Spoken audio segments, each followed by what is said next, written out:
Start करते हैं current affairs आज का लर्निंग हब में आप सभी का स्वागत है।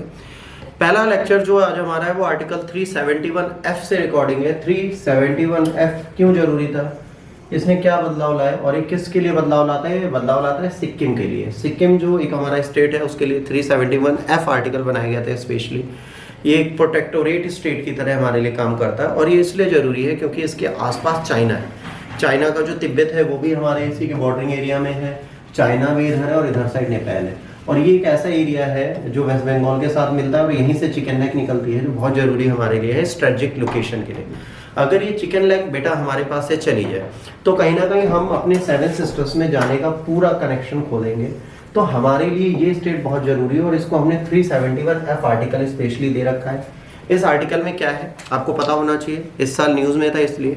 सिक्किम डेमोक्रेटिक फ्रंट या SDF supremo PK has claimed that the Sikkimese people feel betrayed as Article 371F which guarantees special provision for Sikkim was violated। तो यहाँ पर ये लोग कह रहे हैं कि भाई जो सिक्किम डेमोक्रेटिक फ्रंट है उसने बोला है कि भाई 371F के तहत जो कहा गया उसको ये फॉलो नहीं कर रहा और हमें धोखा दे रहा है। According to the financial bill 2023 redefined Sikkimese as the Indian citizen domiciled in Sikkim which would extend these benefit to the border population। अब यहाँ पर जो इंडियन सिटीजन्स वहां पे रह रहे हैं, ठीक है, उनको भी वहां का डोमिसाइल बना दिया गया जिसके चक्कर में जो लोकल सिक्किम के पीपल हैं उनको प्रॉब्लम होगी। अब यहाँ पे सिक्किम मर्जर जब इंडिया का साथ हुआ था तो वो हुआ था 1975 में। इसकी कहानी अभी उसके बारे में हम आगे बात करेंगे। आर्टिकल 371F है क्या एक्चुअली? आर्टिकल 371F जो है ये 1975 में डाला गया था। जो लेजिस्लेटिव असेंबली कंसिस्ट कर सकते हैं और जिनके पास 30 से कम मेंबर्स ना हो। अब इस रिफ्लेक्ट में डाइवर्सिटी वहाँ की अलग अलग ग्रुप की थी। सीट असेंबली जो प्रोवाइड की गई थी पीपल को डिफरेंट सेक्शन को अलग अलग दी गई थी। अब यहाँ पे सिक्किम गवर्नमेंट जो है उसके पास राइट है ओनरशिप का सारे लैंड का स्टेट का।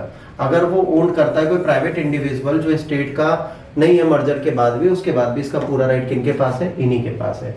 अब गवर्नर ऑफ सिक्किम जो है उनके पास स्पेशल रिस्पॉन्सिबिलिटी है किस चीज की? शांति के लिए, है ना। इक्विटेबल है किसके लिए? अरेंजमेंट करते हैं, इंश्योर करते हैं सोशल एंड इकोनॉमिक एडवांसमेंट। कई सारे डिफरेंट सेक्शंस जो वहां पे पॉपुलेशन ऑफ सिक्किम की है उनके लिए सारे एडवांसमेंट का राइट किसके पास है? गवर्नर ऑफ सिक्किम के पास है। और ये डिस्चार्ज करते हैं अपनी स्पेशल रिस्पॉन्सिबिलिटी क्लॉज के तहत। गवर्नर सिक्किम सब्जेक्टेड है, डायरेक्शन देते हैं जो प्रेसिडेंट दे सकते हैं टाइम टू टाइम, और इसको वो फिट करते हैं, इशू करते हैं कि किसी के साथ कोई भेदभाव ना हो और सिक्किम के लोग सही डायरेक्शन में अपनी चीजों को ले पाए।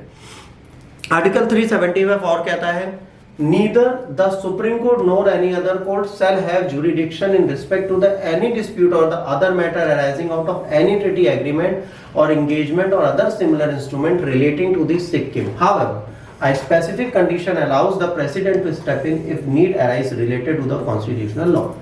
सिक्किम में कोई भी विवाद हो जाए, कोई भी इशू हो जाए, सुप्रीम कोर्ट और कोई भी कोर्ट वहां पर किसी ट्रीटी, किसी एग्रीमेंट, किसी भी संबंध में कोई भी अधिकार दे नहीं सकता, कोई भी फैसला नहीं दे सकता।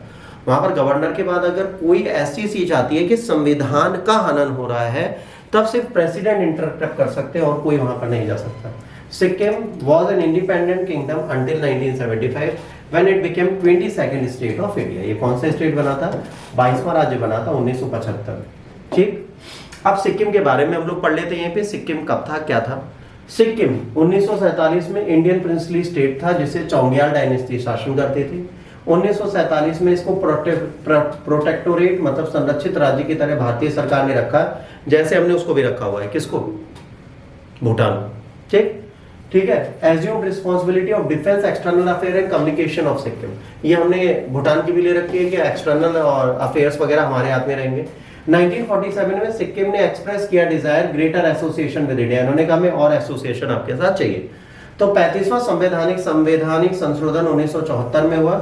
सिक्किम को हमने एसोसिएट राज्य मतलब सहयोगी राज्य बना दिया। इस पर्पस के लिए आर्टिकल 2A डाला गया, न्यू शेड्यूल डाला गया कॉन्स्टिट्यूशन में। इसने भी उनको सेटिस्फैक्शन नहीं दी, इन्होंने कहा हमें और सपोर्ट चाहिए। तो भारत देगा ठीक है तुम राज्य बन जाओ। तब हमने क्या किया? रेफरेंडम हुआ वहां पर। रेफरेंडम में वहां की जनता ने कहा कि हम एबोलिशन चाहते इंस्टीट्यूशन ऑफ चौंग्याल से, तो सिक्किम को भारत का अंग बना दिया 36वें संवैधानिक संशोधन द्वारा 22वें राज्य के रूप में। और अमेंडमेंट में शेड्यूल 1(4) जो था कॉन्स्टिट्यूशन में, ये क्या किया गया? इन्हें बदला गया और आर्टिकल 371 इनके लिए डाला गया। और इससे रिपेल्ड हुआ आर्टिकल 2A और 10वां शेड्यूल ऐड किया गया और 35वां संवैधानिक संशोधन। ठीक है, अब यहाँ पे क्या हुआ कि 35वें संवैधानिक संशोधन के द्वारा इनको क्या मिला, आर्टिकल 371F, जो इनको स्पेशल राज्य का दर्जा देता है। और इसी से रिलेटेड ये न्यूज थी जिसके चक्कर में ये न्यूज में इस साल चले हैं। अगर आपसे पूछा जाएगा तो इस साल यही एक है जो पूछा जा सकता है, तो आपको ये दिमाग में रखना है ताकि आप इस चीज को प्रॉपर सॉर्ट आउट कर पाए।